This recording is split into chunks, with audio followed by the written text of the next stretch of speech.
আইপিএলের পর ভারতের এই দলের জার্সি গায়ে জড়িয়েও এক দারুণ ইনিংস খেললেন ভারতের কিশোর ব্যাটার বৈভব সূর্যবংশী।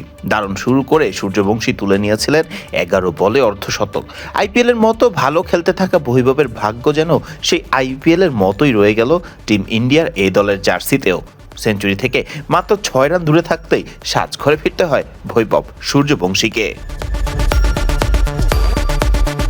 টসে জিতা শ্রীলঙ্কা এ দল এদিন সিদ্ধান্ত নেয় ভারত এ দলকে ব্যাটিংয়ে পাঠানোর।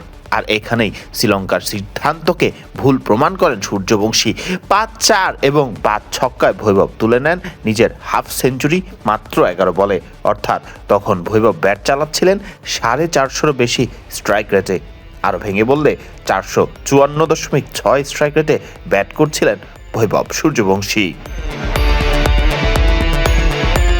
নিজের দিনে টি-20 ক্রিকেটে কতটা ভয়ঙ্কর হয়ে উঠতে পারেন বৈভব এটি তো সবারই জানা। তবে শ্রীলঙ্কার বিপক্ষে চলা এই ম্যাচটি যে ছিল না টি-20 ওয়ানডে ফরম্যাটের এই খেলায় লঙ্কান বোলারদের বেধড় শাসন করতে থাকেন বৈভব সূর্যবংশী। সে সময় সরাসরি এই খেলা দেখা বা এই খেলার খবর রাখা সবাই হয়তো ভাবছিলেন আজ এভাবেই খেলতে থাকলে ঐতিহাসিক কিছুই ঘটাতে চলেছেন এই ব্যাটার। তবে তা আর হলো না। আইপিএলের মতো মারকুটে ব্যাট করতে থাকা বৈভব সূর্যবংশী সাজঘরে ফিরেন একদম সেঞ্চুরি হাঁকানোর 6 রান বাকি থাকতেই। 11 বলে 50 করা বৈভব যখন সাজঘরে ফিরছিলেন ততক্ষণে তিনি করে ফেলেছিলেন 29 বলে 94 রান। অল্পের জন্যই এই একটি রেকর্ড করা হলো না এদিন বৈভব সূর্যবংশীর লিস্ট এ ক্রিকেটে দ্রুততম সেঞ্চুরির রেকর্ডটি।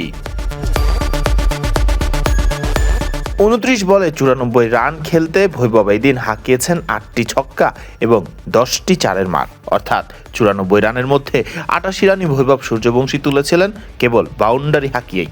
এমন সূর্যবংশীকেই খুব সম্ভবত দেখার অপেক্ষা ছিল সবার, কেননা এ দলের এই টুর্নামেন্টে সুবিধা করতে পারছিলেন না বৈভব সূর্যবংশী। প্রথমবারের মতো জ্বলে উঠলেন ব্যাট হাতে এই ম্যাচে। এই দলের হয়ে এই টুর্নামেন্টের পরেই বৈভব খেলবেন খুব সম্ভবত ভারতের মূল দলের হয়ে আয়ারল্যান্ডের বিপক্ষে টি-20 সিরিজে। ফরদিন রহমান সকাল, বিডি ক্রিক টাইম।